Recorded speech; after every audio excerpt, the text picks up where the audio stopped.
Hello friends, নানান ব্যঞ্জনে তোমাদের সকলকে স্বাগত জানাচ্ছি। দূরের বন্ধু, কাছের বন্ধু সকলকে। আমি তো এখানে পাবদা মাছ নিয়েছি, তবে এই কটা রান্না করব না আমি। তো এখানে 3টা পাবদা মাছ রান্না করব। তো মাছগুলোকে আমি তেল, হলুদ, লবণ দিয়ে মেখে নিয়ে ভেজে নিলাম। তো কড়াইতে অল্প জিরা ফোড়ন দিয়ে নিয়ে কাঁচা লঙ্কা পেস্টটা দিয়ে দিলাম।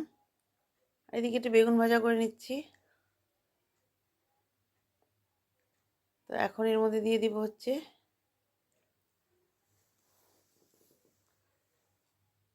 ওইদিকে আমি বেগুন ভাজাটা বসিয়েছি ঢেকে দিয়ে। এখানে পেঁয়াজের পেস্টও দিয়ে দিলাম,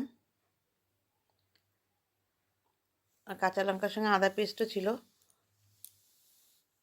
এখন এখানে হলুদ, লবণ আর লঙ্কার গুঁড়োটা দিয়ে দিলাম।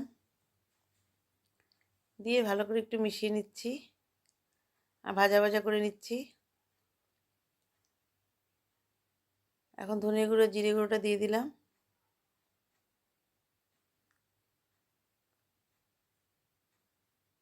এইভাবে ভালো করে মিশিয়ে নিয়ে